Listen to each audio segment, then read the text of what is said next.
selection of Chuck Brown live at the 9:30 Club. This is a classic live concert in the go-go music format where the music literally doesn't stop.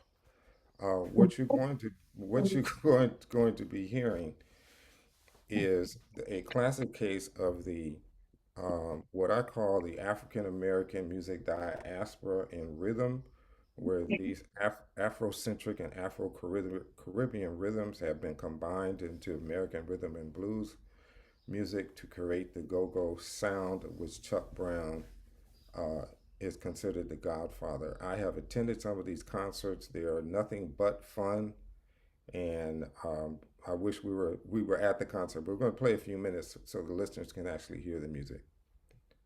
I want you to listen for the call and response and interaction. Okay.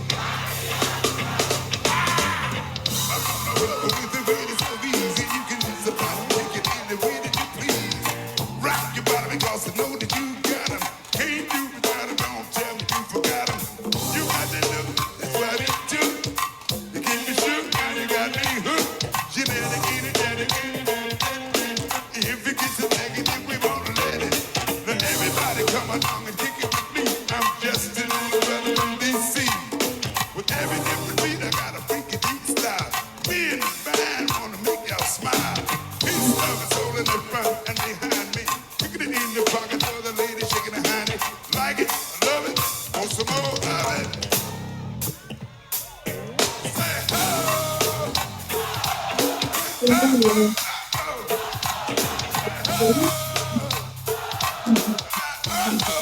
oh, tell me how you feeling this evening, y'all.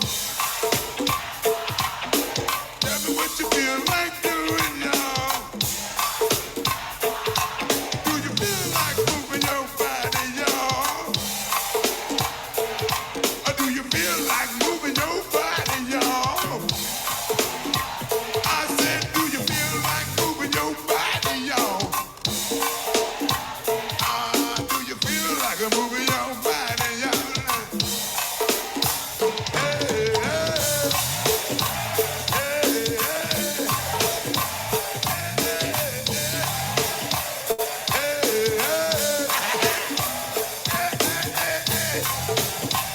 Hey, hey, hey, hey.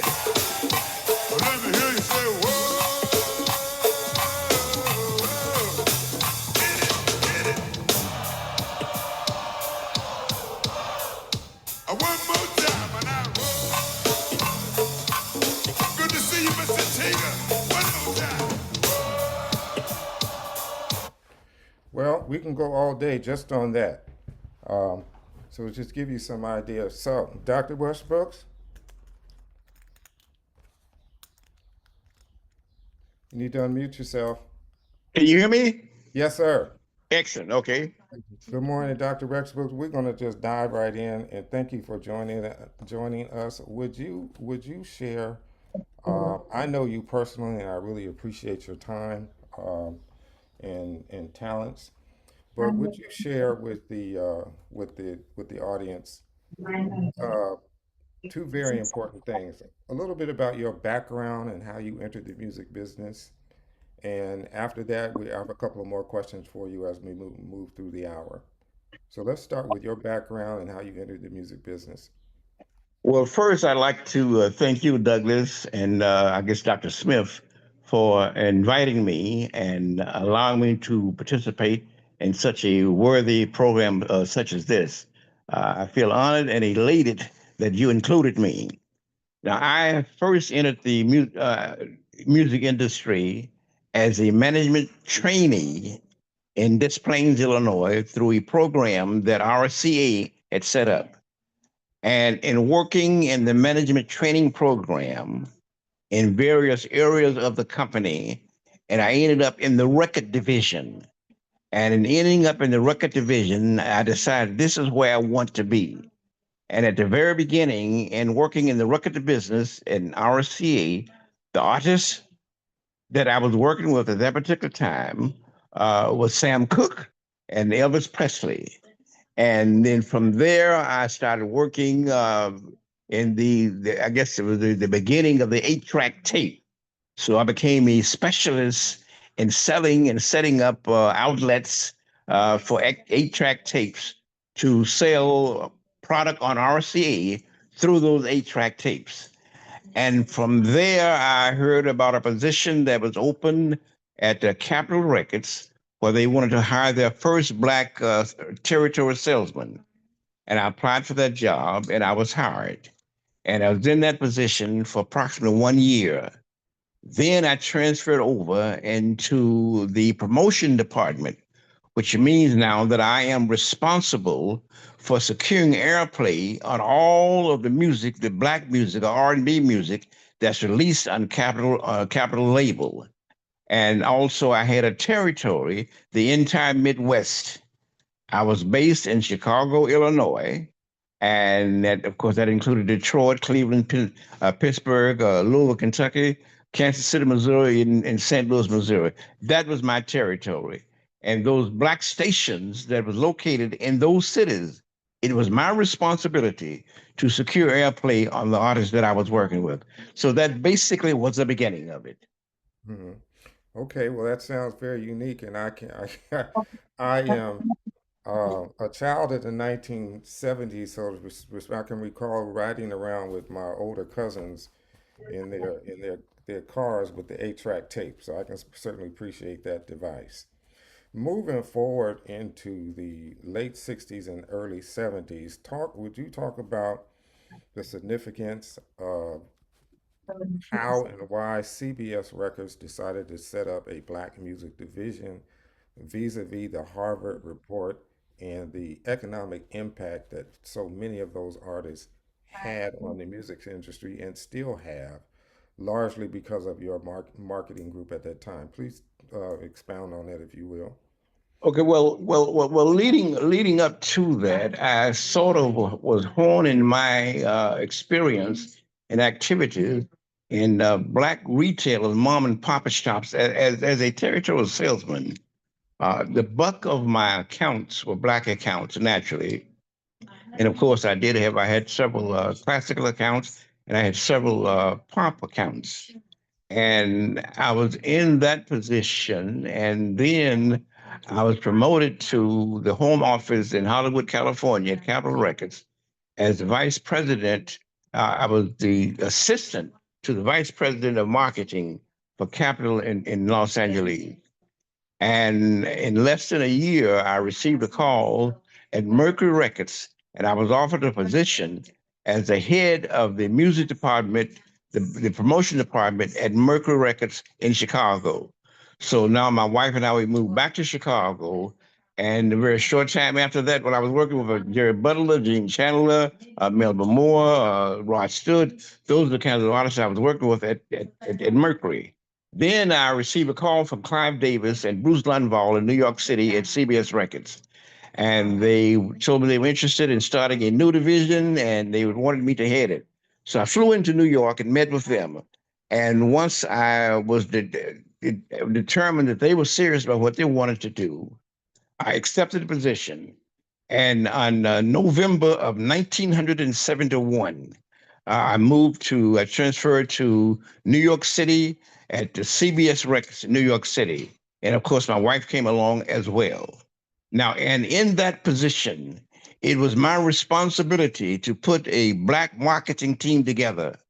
And the method or the procedure that I used, decided to use a local promotion manager, regional promotion manager concept, basically meaning that let's take the city of Chicago, for instance. So I hired a local man to work the Chicago market. I hired a local man to work the Detroit market. And then I had a third individual as the regional promotion manager. And those two local guys reported to that regional promotion manager. And I did that same concept in every major market throughout the country, major market, primarily black markets. And of course, that included the East Coast as well as the West Coast. And in setting that concept up, now I was prepared for the product or the records. Now, After we had been moving along for several months, there was a young attorney who was employed by CBS Records, and he was a graduate of the B School at Harvard. And he came to Clive Davis with the concept.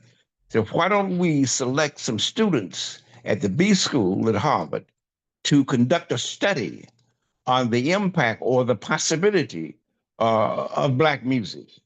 And then that's where I was brought into the picture. So we made a trip down to Harvard. We met with the professors down there. And of course, this was nothing new to Harvard. A Mm-hmm. number of major companies would hire students at Harvard to do research and work on certain projects. Now, this gives Harvard an opportunity, gives these various companies an opportunity to select certain top students to employ. That's one of the purposes of it. So Sure. once we had put the team together, the students that was interested in participating in this project, I was a liaison between Harvard and CBS, and it was my responsibility to guide those students on who to talk to, what retail outlets to go in, what people to interview. And that process went on for approximately 6 months.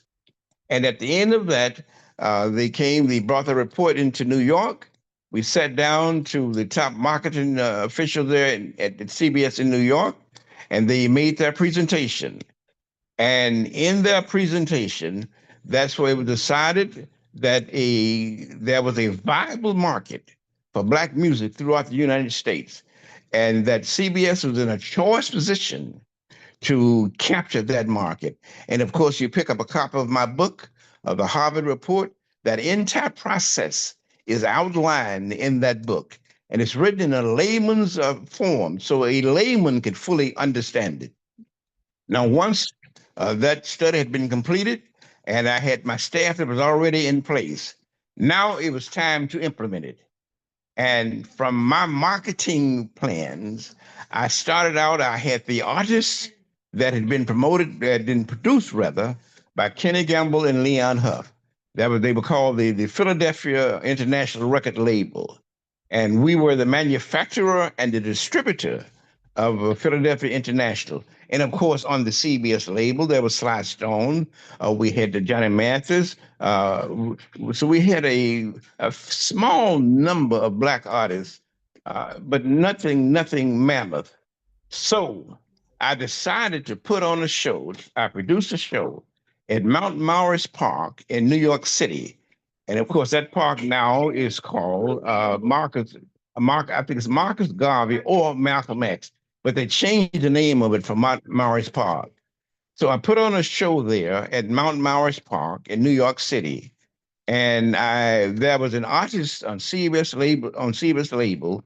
I can't think of his name right now, but anyway, I had him to put a band together as a backup band, and I brought in all of that. Charlie Mingus, that was his name, Charlie Mingus, and I Mm-hmm. brought in all of the acts from CBS, from Philadelphia International. That was the OJs, Harold Melvin and the Blue Notes, Teddy Pendergrass. There was a bit of Paul. So we put it on a show there in the park, and it was just wonderful. The reaction we got from the crowd, it was a free concert, and the students there in Harlem, I mean, they were just ecstatic. So that gave me a good idea of what we had to work with. And then now that has been established, my next move was to release those records. The first record release was a record called "A Backstabber" by the OJs. Yes. And following the Backstabbers, we came with Harold Melvin and the Blue Notes, If You Don't Know Me by Now. Mm-hmm. And following that record came Billy Paul, Me and Mrs. Jones. And Yes. the records just kept coming. The certification of gold, platinum status just kept stacking up. Again, now I had this powerhouse team of record promoters in each major city in the entire United States. Now, also, I use a certain concept in hiring those local promotion managers. As you may or may not know, at that particular time, the program director was responsible for every record that was added to their playlist. Now Right. it's important to secure playlists, to secure airplay, so the audience can hear that record. And the thinking is, if they hear it, they'll like it, they'll rush out and buy it. So Right. that was a concept we use all over the country. Now the question came up: who am I going to hire in the local markets? How am I going to select them? Well, now, since the program director makes the decision as to which records will be played, I purposely asked the program director to recommend a local promotion manager. My Right. thinking is, if you recommend this guy, when he comes in without records, you're going to play them. I Exactly. use that concept throughout the entire country. And that's the way that was established. So when those records start coming, immediate airplay throughout the entire country.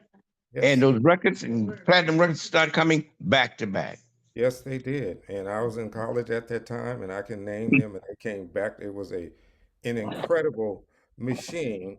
And the reason I wanted to talk about it today during Black Music Month is because it's very important for the consumer and people who are historians to understand. And what I talk about with my students about the music business, because every young man now, especially on the campuses of HB and HBCU, they all want to be producers. But I tell them, I said, nothing happens in the music business. There are two things that have to happen. Somebody has to write some music, and somebody has to market the music.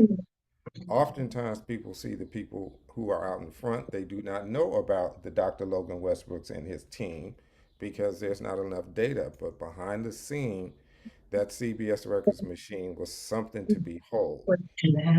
I wanted to share with the audience a little background on Black Music Month. Black Music Month, um, surprisingly, was initiated by Kenny Gamble, Dr. Westbrooks, who you mentioned, in or around 1979 as a means similar to the Country Music Association.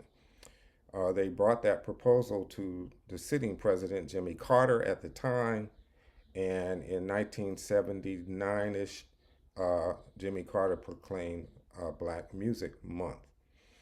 Uh, Several years later, many years later, actually, Barack Obama then renamed it African American Appreciation Month, although the meaning is still there. And what we're trying to do during this month in North Carolina, what we found and what I found in North Carolina, unbeknownst to me, and being a California native, when I moved to North Carolina and started teaching and being part of the Rhodes Scholar Program, I started researching artists that were born in North Carolina. And I was shocked to find out the list of superstars that were born in North Carolina. Let's start with the jazz musicians of John Coltrane and Thelonious Monks and Max Roach. Then a couple of years ago, I discovered that George Clinton was born in Kannapolis, North Carolina, and of course we presented on him. And now we are here to discuss a little bit about Chuck Brown in just a moment. We're not going.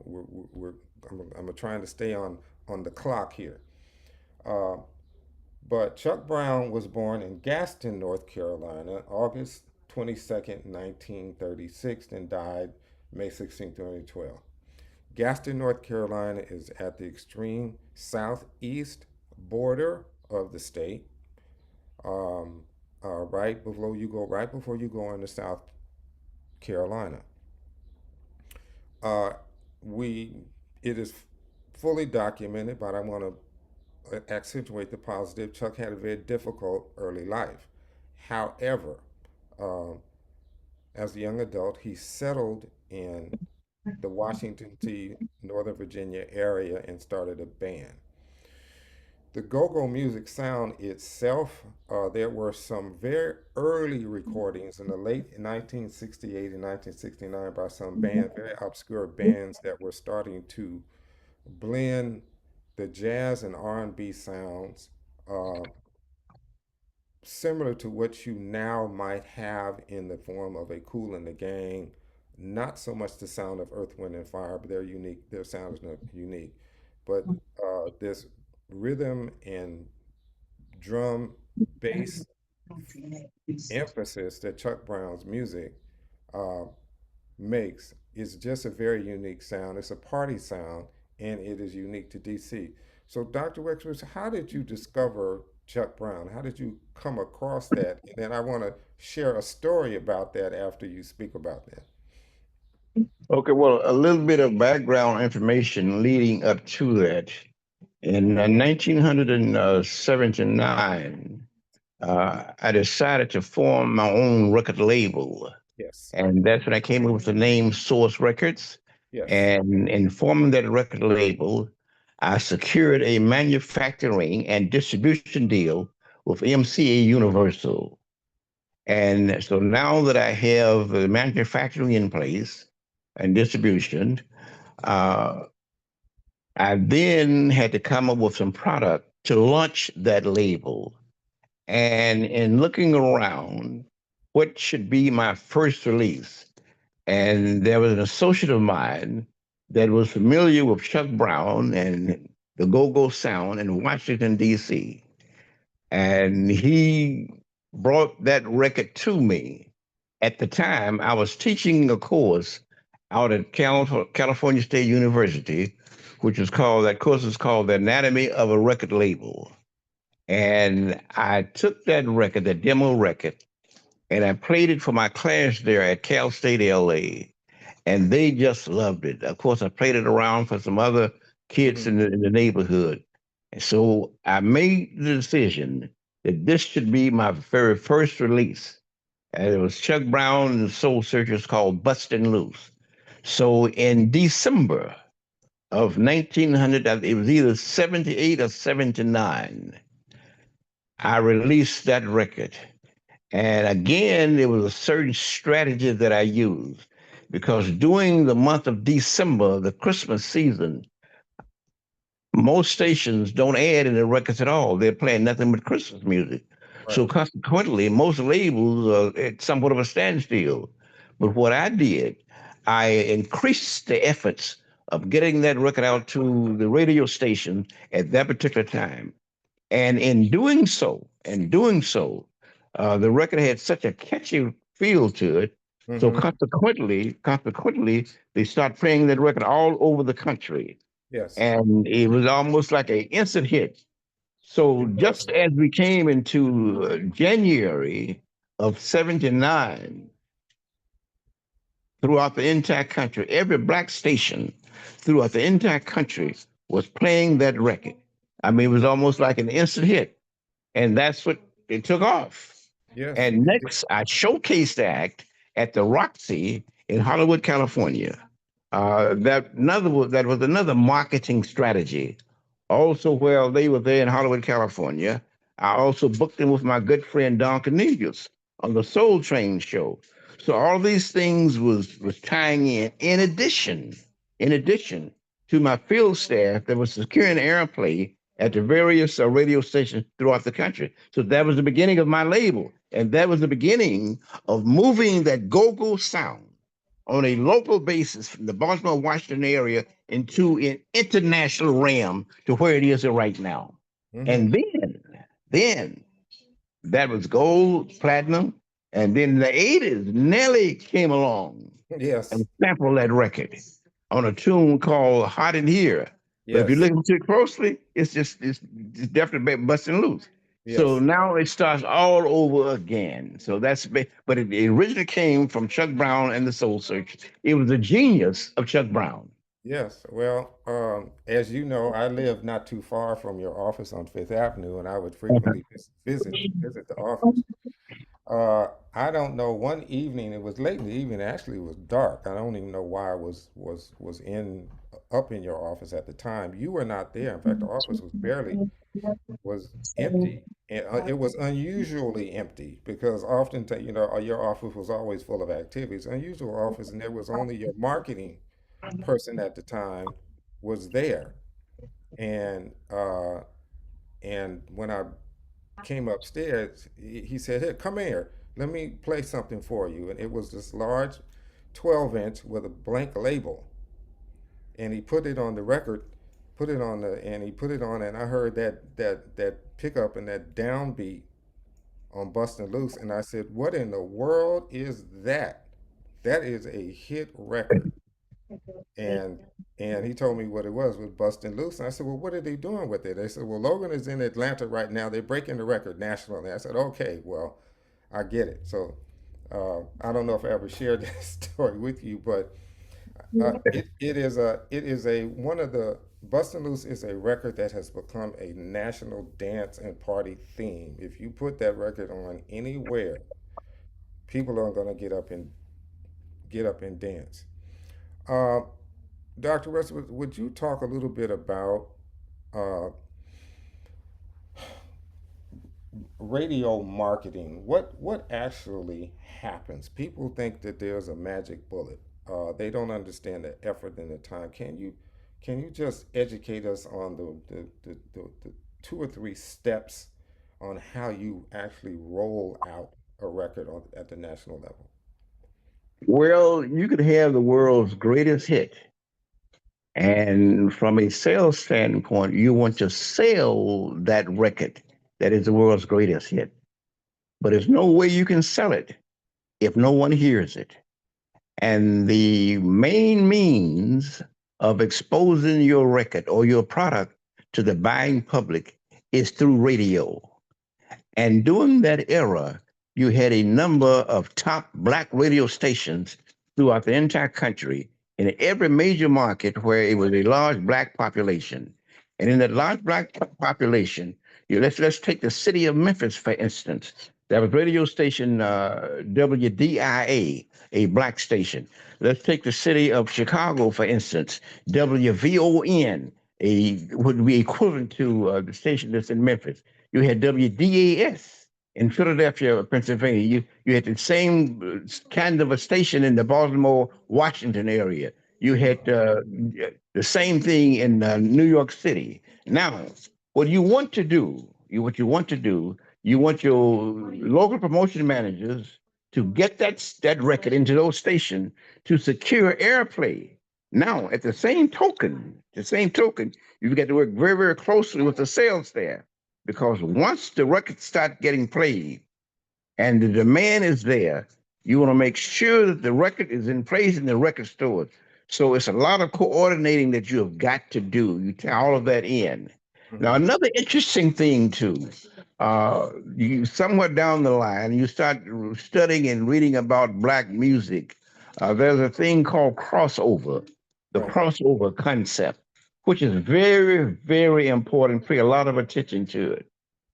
But in every major market, every black station was on the far right hand side of the dial. And on the right hand side of the dial, there that is the weakest signal on the radio station, which means if that's the weakest signal, your product, your records can only be heard by so many people because Right. that's the weakest signal. In the center of the dial, throughout the entire country at that particular time, every major top 40 stations was located right in the center of the dial. Now, what you want to do, you want to try and cross your black record over to get it played on that top 40 station, which is the center of the dial, where you can hear, where thousands of more people can hear your record that's being exposed. So that's where that crossover concept comes in. And of course, during that era with the black and white situation, segregation, that was a difficult situation. Uh, at top 40 stations, they played white folks' music. And on black radio stations, they played black folks' music. The lines were drawn. That was it. There was no crossing over.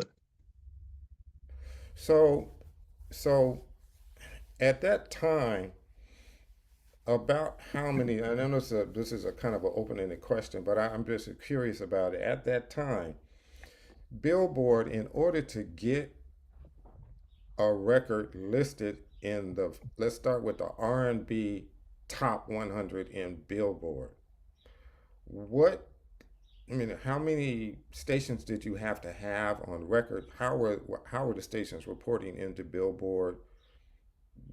What was that mechanism? Well, there were certain stations that Billboard had selected. As a matter of fact, in one of my books, one of the guys that was responsible for putting that list together is interviewed in my book, as well as a picture of him is in one of my books. And also, he came and spoke before my class, and I was teaching out at Cal State. But basically, the way that was done was that you would get your records set up, and you would go to Billboard on a regular. Matter of fact, I actually made those trips myself. I would go over to Billboard, and I would lay out to them the stations that's playing this records on a national basis, and also I give them a copy of the sales, and that would determine would affect the position of that record on that Billboard Top 100. And the idea you want to give Billboard and the other trade publications as much ammunition, authentic ammunition that you have to show them that this record deserves a number five position, a number two position, a number one position because of this. Here are the stations that's playing it. And this is the way they are ranked in each one of those stations in the major markets in particular, being Chicago, Philadelphia, New York City, Detroit, St. Louis, Atlanta, Los Angeles, San Francisco, the major markets. This is what's happening with that record. Now, let me show you the sales figures. So you've got to move this record up into the top five. So that's basically the way that it was done. Hmm. Yes. And for the listeners, apologize. We're talking trade publications here. So for the listeners, there is a major publication that's been around for well over 100 years called Billboard Magazine. Billboard Magazine is the trade publication that the music industry tracks sales of their there are charted sales rankings. There's the Billboard Top 100 Pop, Billboard Top 100 R&B, Billboard Top 100 Country, international charts. They track concert attendance and marketing, and every major record company wants their music listed on those charts. It is an income generating process. Secondarily, though, it is an advertising outlet. So if you want to advertise on the inside cover your release of the next, let's say the least next Taylor Swift or Beyonce CD, you're going to see a photograph of any of those young ladies on the inside cover, and that inside cover could cost upwards to $100,000 just in advertising. So these are very important things. Um, Dr. Westbrooks, let's segue into concert promotion and how important that is. And the example that I use now uh, is that at now well into their 70s, Earth, Wind, and Fire is still on the road.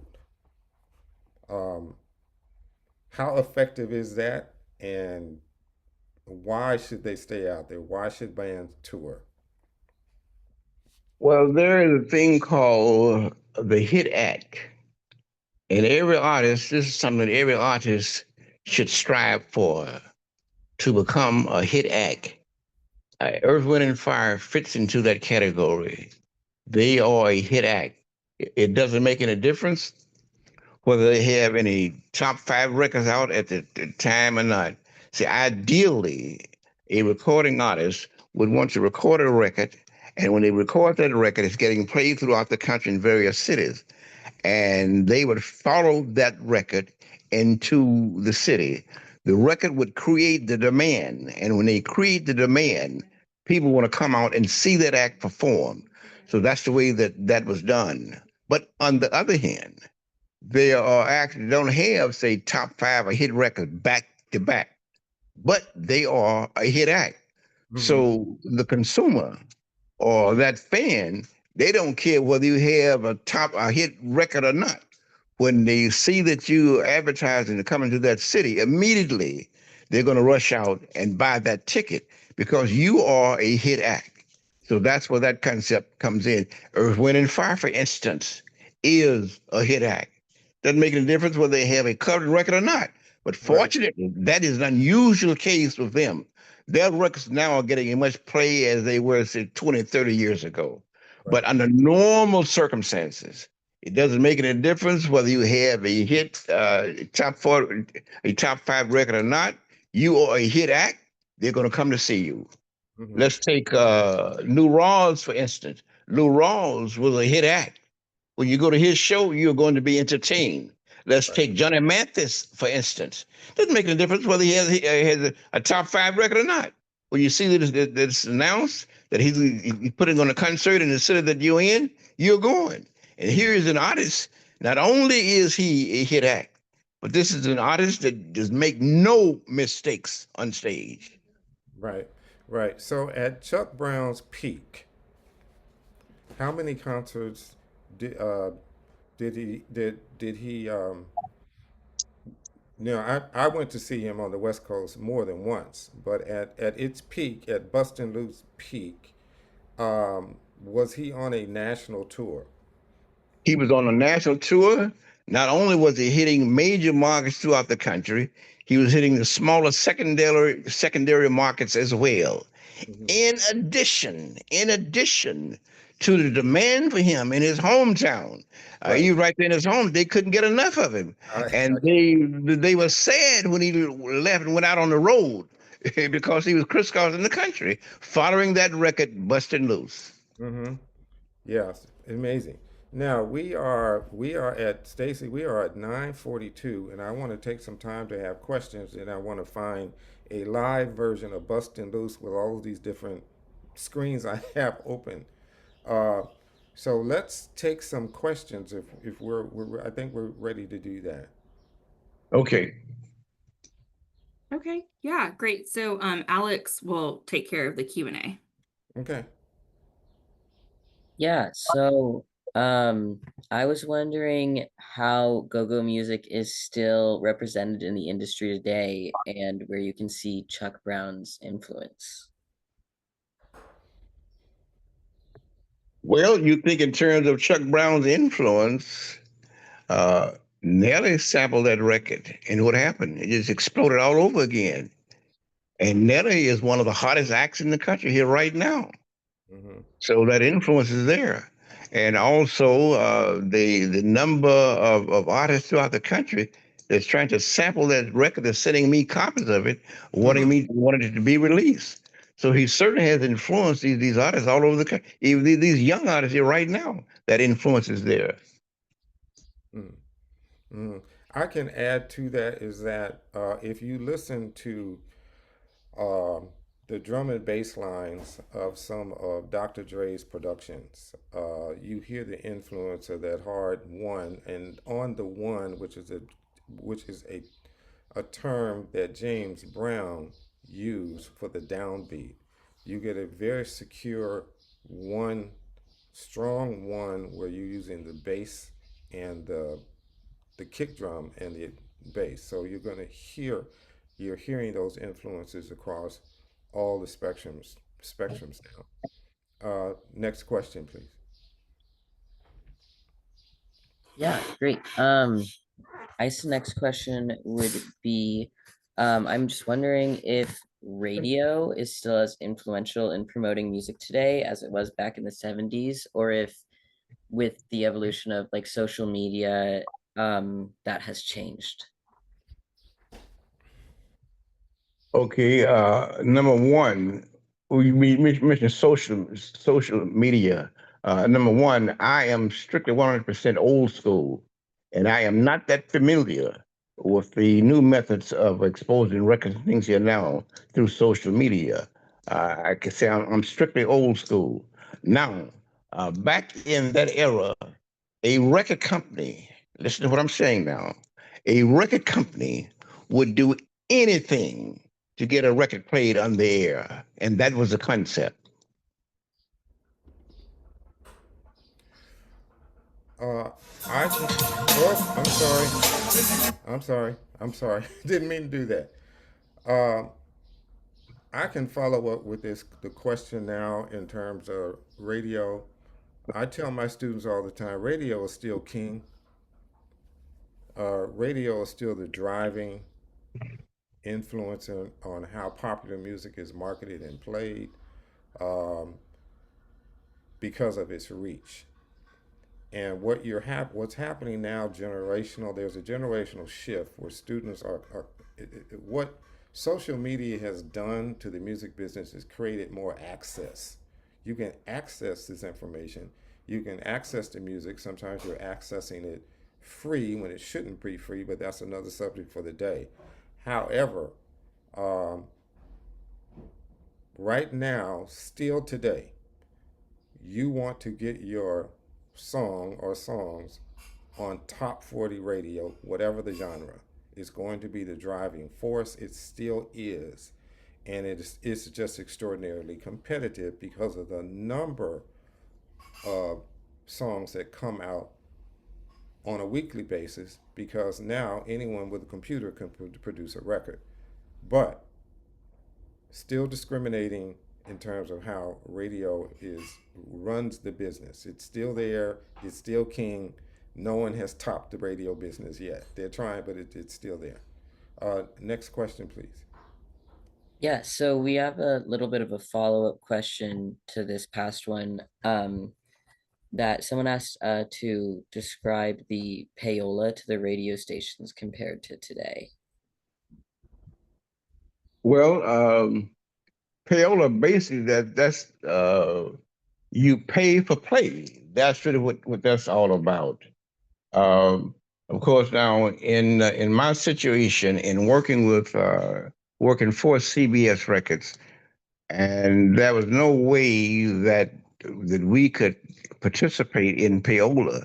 One of the main reasons is that we're owned by CBS Radio and Television, and they had all those FCC licenses at stake. So it was policed very, very closely within the walls of CBS Records that none of that took place. However, there were other methods and things that I used in assisting and working with the various disc jockeys to gain favor. One example, for instance, let's say if there's a radio commercial to be cut, I would have that local disc jockey in that city to cut that radio spot. So I did that all over the country. Another way that I did it in working with the black local newspapers throughout the country, I purposely ran major ads in all of the black newspapers throughout the country. So, say when a record was released on the CBS label, you read about it in Albany and Jet. You read about it in the Baltimore paper. You read about it in the Pittsburgh Courier. You read about it in the Memphis World. You read about it in the Tri-State Defender. You heard it on local radio. So I took advantage of every bit of that, and I mean I just flooded the market throughout the country, and so consequently, my records were successful. My staff, they were successful in what they were doing. Mhm. But in terms of payola, it was out there. There were a number of companies that was using payola, and they were taking advantage of it. But companies such as CBS, it was no way that we could come anywhere near that. Mhm. Okay. Thank you. Next question, please. Yeah, someone asked why it's called go-go music. Ah, uh, well, Dr. Westbrooks, I just a couple of days ago ran across what might be an answer for that. Would you like for me to take that? Well, I really don't, I have no idea. Okay, all right. Because it makes you want to go and keep going when you listen to it. That makes sense. Yeah, when you listen to it, you're just going and keep It's going. continuous. Yeah, it's continuous music. It doesn't stop. You go and I want to point you to if to the listeners, if you have time, to the music researchers. There is a Cuban band called Los Van Van, which is Let's Go Go. And if you witness one of those Cuban concerts in Cuba, as I have, you will see the same exact environment that you have in go-go music, except it is the Afro-Caribbean rhythms. The concerts are continuous. People are standing up and dancing, and the band just keeps going and going and going. So it's just a street acronym just to keep it just let's go and let's keep going. Well, some years ago, during the disco era, that really was one of the concepts that they used, especially at that club there in New York, for instance, that was so popular. Music never stopped. And the disc jockey would purposely schedule records that sort of fitted into the same groove. So you move from one right into the next. So the music never stopped. So basically, that was your go-go music right there. It kept on going. Yeah. Yeah, same concept. Okay. Next question, please. We are at 9:51. Yeah, so I think this will unfortunately be our last question. That's So fine. sorry to the people who couldn't ask their questions. Um, Go-Go and Motown doo-wop are such different genres and sounds. How did you overcome the difference between both since doo-wop had a crossover appeal at the time? Mm.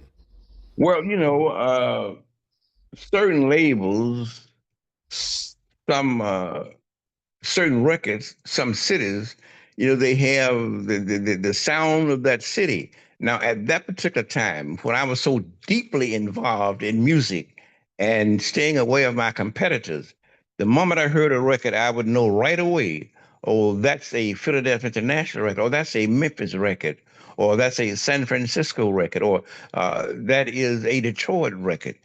You know those things because each city has a certain sound to it. And when you're really thoroughly immersed in that music, you can tell the moment you hear it. Hmm. Okay. I would recommend to the listeners to listen. Uh, the Temptations had a song called "Standing on Shaky Ground," produced by the late Jeffrey Bowen. That is not too dissimilar from the go-go sound. So see, these R&B producers are often all drawing on some of the same concepts. It's just whether or not they are exposed and how they are being exposed. Um, so is that our last question? Yes, unfortunately, I think so. Okay. Dr. Westwood, do you have any closing remarks you want to talk about? Um, Well, yes, I do. I have written several books on the music industry, which they are all available on Amazon. And now the very first book I wrote, which is called The Anatomy of a Record Company, and this is a book that I used as my textbook when I was teaching this course out of Cal State, LA. And this book is written in a layman's terms. So anyone can pick that book up and get some idea of what's happening in the music industry and how to start a record label or how to start a record company. And now, even though we're dealing with social media here right now, that book was written in the 80s, but the basic concepts are still there. You've got to have advertising, you've got to have distribution, you've got to have sales. And the basics of that is laid out in that particular book. Now, the second book that I did, which is called The Anatomy of a Record Label, The Anatomy of a Record Label. And in that book, I have about 30 different experts in various fields within the music industry. So you want to know what does a producer do? In this book, at that particular time when the book was written, the very top producer in the country uh, did a chapter in that book. You're talking about promotion and marketing. The top marketing expert in the country at that particular time has a chapter in that book. So that's what that particular book consists of. And then the third book, which is the Harvard Report, and that gives you exactly what happened, what took place, the background, and everything. And in my last book, is I guess this book was released to me about 2 years ago, and that sort of ties in old school CBS to new school CBS, and it makes for a very interesting reading. And bits and pieces of the Harvard Report is in that book as well. So I would suggest to go out and take a look, go on Amazon and take a look, and you may decide to purchase one or two of those books. okay. Thank you very much. We're going to close with a little bit of music. I'll make sure I dial up the right. This is a live version of Bustin Loose. And I wish we were all in this audience right now. It's a fantastic expose of just live music. I'm gonna play a little bit. I'll make sure that we can all And hear it. Douglas, Yes, let sir. me say this too. I really feel good and proud. I remember you much a younger youngster hanging around the office there in L.A. and the things that you were absorbing. And I'm really impressed where you are now, how thoroughly immersed you are in music. And I certainly thank you for inviting me to participate in a great program such as this. I thank you My for. wife Jerry said hello. Okay, hello, thank you. We'll speak soon enough. But thank you very much. You have been an influence uh, on me for many years. I keep up with you, and I appreciate it. And I'm trying to carry the torch here. There's a lot going on, so I appreciate it. But let's hear a little. Let's see if we can. If this track is going to play for us, and we're going to send everybody out and thank everyone participating.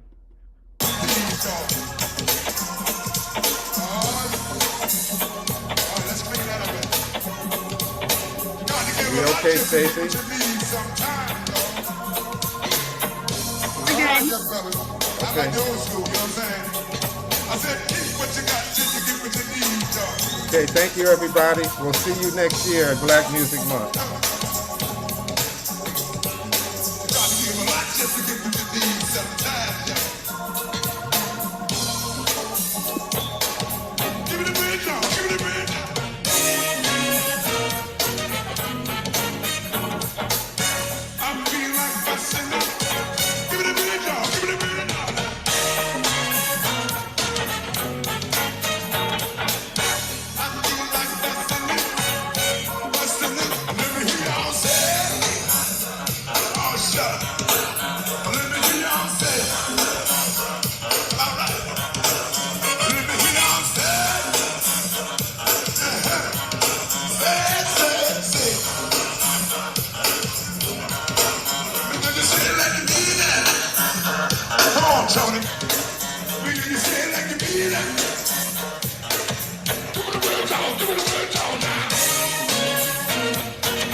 Got to say, on your birthday.